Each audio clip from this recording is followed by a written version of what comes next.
Halo minasan, apa kabar semuanya? Semoga sehat selalu ya. Di video kali ini gue akan melanjutkan alur cerita dari Higehiro part pertama. Kalau kalian belum nonton yang part sebelumnya, silahkan nonton dulu ya. Melanjutkan cerita sebelumnya, Yoshida mengabarkan Sayu kalau Goto akan datang ke apartemen malam itu. Yoshida sudah menceritakan semua tentang Sayu kepada Goto, yang membuat Goto ingin bertemu dengan Sayu secara langsung. Mereka pun sampai di apartemen. Goto memperkenalkan dirinya kepada Sayu dan memastikan kalau Yoshida tidak pernah melakukan sesuatu yang aneh kepada Sayu. Goto mengatakan kalau dia ingin berbicara berduaan aja sama Sayu. Sayu pun setuju dengan hal itu dan meminta Yoshida pergi keluar untuk membelikan bahan makanan, supaya dia dan Goto bisa bicara berduaan aja. Setelah Yoshida pergi, mereka memulai pembicaraan yang cukup serius.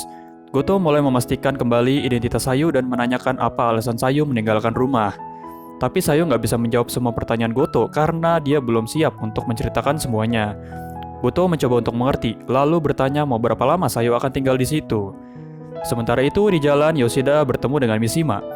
Mishima mengatakan kalau itu adalah sebuah kebetulan, walau Yoshida tidak merasa seperti itu. Mishima juga mengetahui keadaan di apartemen Yoshida dan mengatakan akan menemani Yoshida pergi belanja. Goto menjelaskan kalau Sayu itu nggak bisa terus lari dari masalahnya dan harus menghadapinya.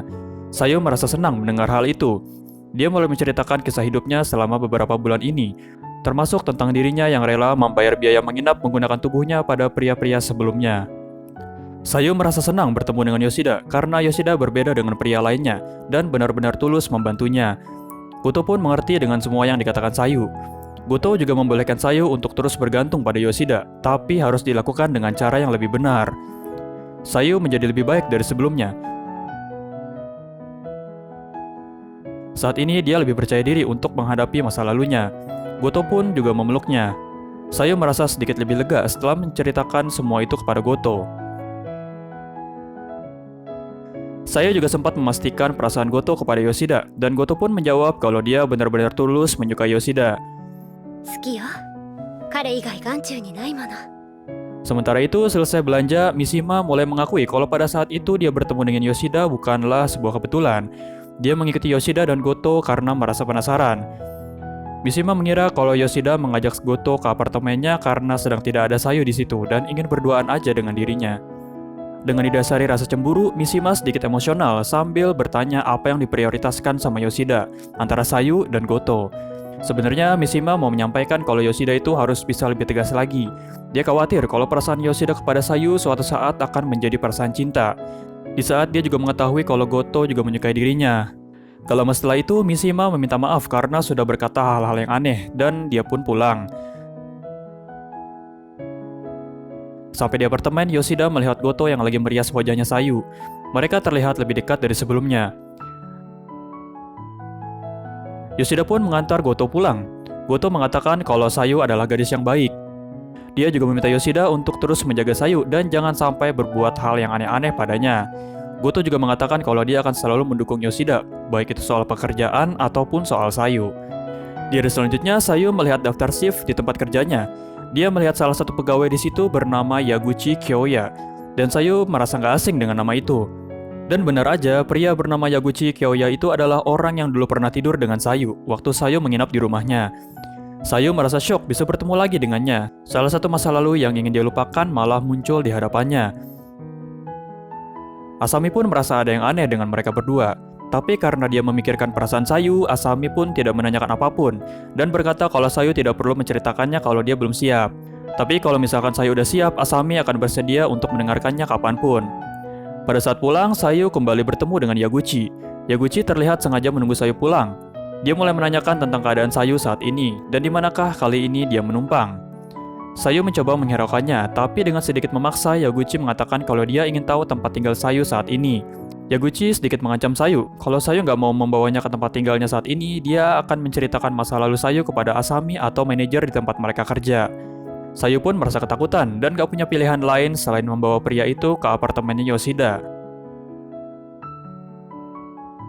Pada awalnya Yaguchi cuma bertanya-tanya aja, tapi lama-kelamaan dia mulai menyentuh Sayu. Tapi Sayu melakukan perlawanan dan menamparnya. Sayu jadi merasa menyesal membiarkan Yaguchi masuk ke dalam apartemen itu. Tapi dia juga nggak mau kalau misalkan masa lalunya itu terbongkar. Pada saat Sayu mulai menyerah, Yoshida datang dengan tergesa-gesa.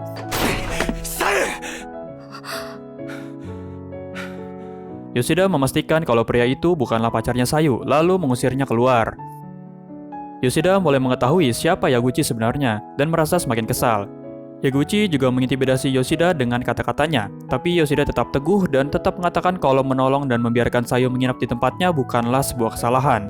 Setelah mendengar itu, Yaguchi pun pergi. Yoshida juga mengatakan kalau Yaguchi tidak boleh mengganggu Sayu lagi. Yoshida mencoba menenangkan Sayu yang masih merasa syok. Dia juga mengatakan kalau semua ini juga sebagian adalah salahnya juga, jadi Sayu tidak perlu menanggung semua beban itu sendirian. Sayu pun udah menjadi lebih tenang dan meminta maaf kepada Yoshida. Keesokan harinya, Asami bertanya kepada Sayu apakah kemarin terjadi sesuatu dengan Yaguchi dan dirinya. Asami merasa kesal karena Sayu selalu menunjukkan senyuman palsunya. Akhirnya, Asami bertanya langsung kepada Yaguchi tentang apa yang terjadi kemarin. Yaguchi pun menjawab itu dengan jujur kalau kemarin dia mengajak Sayu untuk bersetubuh dengannya. Asami jadi merasa sangat kesal mendengar hal itu.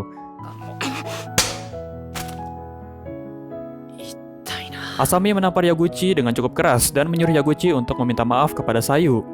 Yaguchi pun meminta maaf kepada Sayu. Sayu masih belum bisa memaafkannya, tapi menjadi sedikit lebih tenang karena Yaguchi tidak membeberkan masa lalunya Sayu kepada Asami. Sayu merasa senang karena tahu kalau Yoshida dan Asami akan selalu melindungi dan selalu ada untuknya. Saat pulang, Sayu mendapat pesan dari Yoshida kalau Yoshida akan menginap di kantor dan gak akan pulang malam itu. Asami pun membalas pesan itu dan mengatakan kalau dia akan menginap di tempat Yoshida dan akan menjaga Sayu. Tapi sebelum pulang, Asami ingin mengajak Sayu ke suatu tempat. Mereka juga mampir ke rumah Asami untuk menaruh barang-barang dan mengambil baju. Asami mengungkapkan kalau ini adalah pertama kalinya dia memperlihatkan rumahnya kepada temannya. Karena kepercayaannya dengan Asami, Sayu mulai menceritakan kalau dia datang dari Hokkaido. Sayu juga menceritakan tentang dirinya yang selama ini menginap di tempat banyak pria, di mana Yaguchi adalah salah satu dari pria-pria itu. Sampai pada akhirnya dia bertemu dengan Yoshida. Singkat cerita, mereka sampai di tempat tujuan yang ingin Asami perlihatkan kepada Sayu. Asami mengatakan kalau itu adalah tempat favoritnya. Karena Sayu udah bercerita, Asami juga mulai menceritakan tentang dirinya. Asami mengatakan kalau orang tuanya itu selalu sibuk, jadi dia mulai mengecat rambutnya dan bergaya seperti Gyaru untuk menarik perhatian orang tuanya. Mereka terus membicarakan kisah mereka masing-masing sambil melihat bintang. Asami mengatakan kalau dia ingin menjadi seorang penulis. Sayu pun juga akan selalu mendukungnya. Sayu terus mendengarkan apa yang diucapkan sama Asami. Sampai akhirnya Asami berkata kalau apapun masa lalu dan masa depannya Sayu itu adalah miliknya sendiri. Asami percaya apapun yang terjadi pada Sayu di masa lalu pasti ada alasannya. Ya intinya Asami terus menyemangati Sayu supaya Sayu tidak menyerah.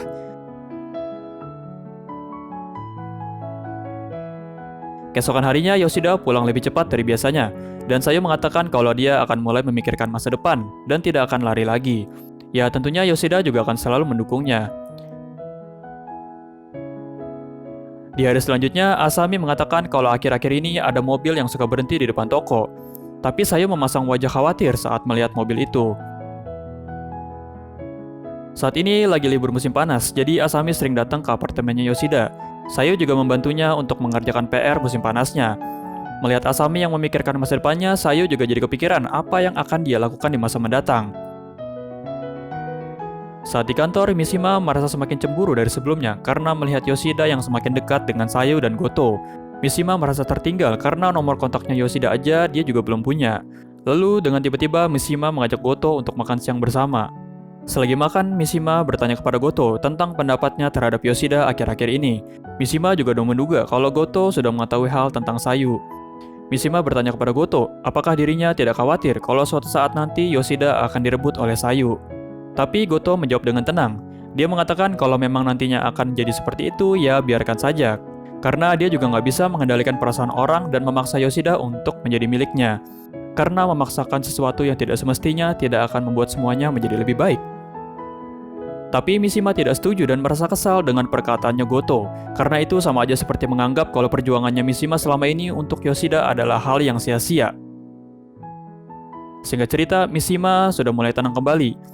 Dan Goto mengatakan kalau saat ini mereka hanya harus menunggu sambil melihat tentang perkembangan Sayu dan Yoshida aja.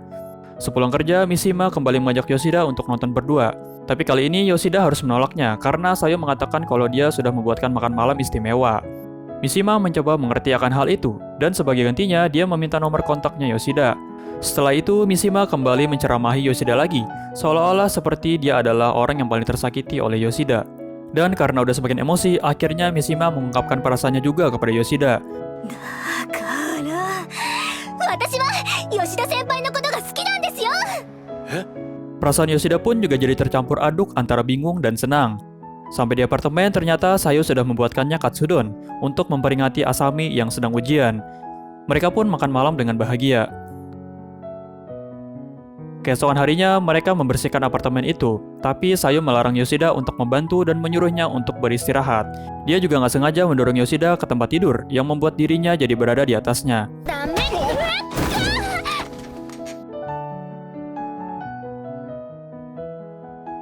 Setelah itu, Yoshida pun pergi mandi. Selagi bersih-bersih, Sayu menemukan album foto Yoshida semasa sekolah dulu dan melihatnya. Dia juga menemukan salah satu foto Yoshida yang bersama dengan seorang wanita. Yoshida pun mengakui kalau wanita itu adalah pacarnya dulu. Singkat cerita, Sayu mulai merasakan hal aneh saat melihat Yoshida. Mungkin kali ini dia benar-benar sudah mencintai Yoshida. Pada sore harinya, di toko, Sayu menyadari kalau mobil misterius itu datang lagi. Dan kali ini dia benar-benar berhenti untuk mampir. Sayu sangat terkejut setelah melihat seorang pria dewasa yang turun dari mobil itu. Sayu menjadi ketakutan, tapi Yaguchi membantunya untuk bersembunyi di dalam kantor. Pria itu mulai masuk ke dalam toko dan memberikan kartu namanya kepada Yaguchi. Pria itu bernama Ogiwara Issa yang ternyata adalah kakaknya Sayu. Dia mencari Sayu di situ. Tapi karena Yaguchi mengetahui kalau Sayu tidak ingin bertemu dengannya, dia pun membuat sebuah alasan dan berkata kalau tidak ada yang namanya Sayu di toko itu. Asami juga mengetahui kalau kakaknya Sayu sudah mulai mencarinya. Issa pun akhirnya pergi, tapi Yaguchi mengatakan kalau Sayu tidak akan bisa lari terus dari kakaknya. Sayu merasa masih belum siap menemuinya, tapi dia tahu cepat atau lambat Issa pasti akan menemukannya. Pada saat pulang, Sayu pun masih memikirkan hal itu. Dia mencoba meyakinkan dirinya untuk pulang ke rumah. Sayu juga pergi berbelanja setelah mengetahui kalau Yoshida akan lembur. Dia juga bertemu dengan Mishima di situ. あれ、そんなに驚かせちゃった？ Sayu melihat ada Issa dan rekannya yang sedang mencarinya di situ, lalu segera bersembunyi di belakang Mishima. Melihat Sayu ketakutan, Mishima pun mengajak Sayu untuk pergi ke tempat yang lebih aman. Dia mengajak Sayu ke sebuah tempat karaoke. Mishima mengabari Yoshida kalau saat ini Sayu sedang bersamanya di tempat karaoke. Walaupun Yoshidanya juga bingung sendiri dengan pesan itu. Mishima juga mengatakan kepada Sayu kalau dia udah sampai dikejar-kejar, berarti waktunya Sayu udah sedikit dan tidak banyak lagi. Tapi meski tahu tentang hal itu, Sayu tetap pergi belanja untuk kebutuhan mereka berdua di apartemen. Karena Sayu tidak bisa meninggalkan tugas yang udah diberikan sama Yoshida. Mishima juga sedikit menceramahi Sayu di situ. Gak lama setelah itu, Yoshida menyusul ke tempat karaoke itu dan mengajak Sayu untuk pulang. Mishima jadi merasa kesal setelah melihat Yoshida dan Sayu yang bersikap layaknya sepasang kekasih. Setelah Yoshida dan Sayu pergi, dia pun tidak menahan perasaannya lagi dan menangis di situ. Di jalan pulang, Sayu melihat ada poster festival musim panas. Yoshida pun mengajaknya untuk pergi bersama ke festival itu. Singkat cerita, akhirnya mereka pun datang ke festival itu berdua. Sayu menggunakan yukata. Yoshida juga memujinya saat Sayu menanyakan bagaimana pendapat Yoshida tentang yukatanya. Mereka berdua pun mulai menikmati bersama festival itu. Yoshida juga membelikan Sayu permen kapas karena Sayu menginginkannya. Hal-hal romantis pun juga terjadi di antara mereka. Dan setelah pos berkeliling, mereka melihat kembang api bersama. Yoshida kembali terpikir kalau pertemuannya dengan Sayu sangat merubah hidupnya. Bahkan saat ini dia merasa takut jika harus kehilangan Sayu. Apalagi kalau dia tahu suatu saat Sayu akan kembali ke rumahnya. Oke guys, cukup sekian dulu untuk part kali ini. Akan gue lanjutkan lagi di part terakhir nanti.